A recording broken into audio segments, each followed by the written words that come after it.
Hey guys, TJ here, and today we're going to be talking about Darkest Hour.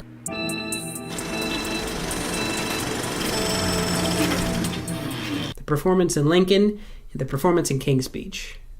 Somewhere in between that. Darkest Hour is a biopic directed by Joe Wright, and it's about Winston Churchill becoming the Prime Minister of England in its darkest hour. Essentially, this film really just breaks down to one thing and one thing only, and that's Gary Oldman's performance as Winston Churchill. There's almost nothing else in this film other than that performance that is worth watching, but the performance is just so well done that I would definitely say that it is a decent biopic. But otherwise, in terms of, biopics in general, there wasn't really that much that I feel needed to go into this film. He was standing firm against not backing down against this Nazi threat, not going to settle for any sort of up-in-the-air peace talks that some of his rivals were throwing out there. Because, he knew very well that the Nazis weren't necessarily the most peaceful people in the world. But like I was saying, this is all about the Winston Churchill portrayal, and it definitely was helped by the prosthetics and the makeup that were put on Gary Oldman's face to make him look like Winston Churchill, because that is just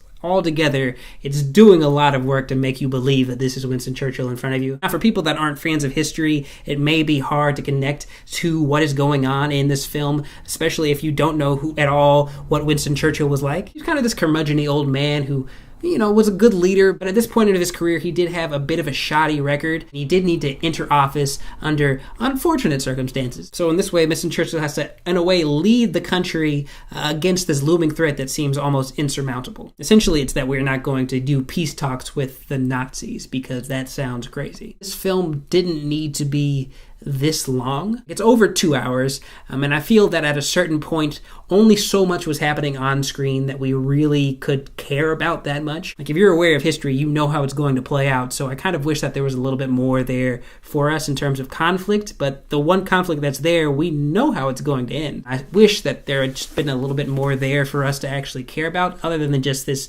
very well-crafted performance from Gary Oldman. You have Lily James being the person that types out all of the speeches, but that character wasn't really necessary. As a matter of fact, the character was only necessary because they wanted to make it a film. And so she has to kind of show him, a lighter side, because you can't just have this old guy being an old guy for 2 hours, even if it is a great performance. Also, his call with FDR was pretty funny. Hearing the FDR voice on the phone, that was, it wasn't funny within the context of the film, but to me, that was pretty funny. This film does take place around the same time as the film Dunkirk.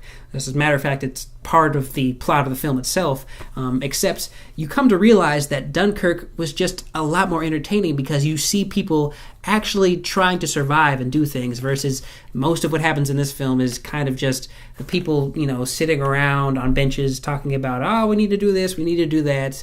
You have Churchill talking about how he has to have his sausages and smoke his cigars, but it's just not as entertaining of a film. And I get that. There aren't explosions. This isn't a war film. This isn't an action film. This is mostly just about this one man. And in that, it does a good job. But other than that, there was no rousing speech that really made you care that much. And it wasn't until the end where you know what's going to happen and you know how it's going to end because history. Versus in Dunkirk, you know how it's going to happen because of history, but it was also very tense and it got you at the edge of your seat because it was just this experience that you had to see in a theater. While there is a great performance in the leading role of this film, I would definitely say that it's not worth going to the theaters to see, but maybe if you're a history buff, you'd wait to watch it on Netflix or so. Well, that's all I got today, guys. I hope you liked the video. Be sure to like, share, and subscribe right there if you want to see more, and I'll see you on the next one.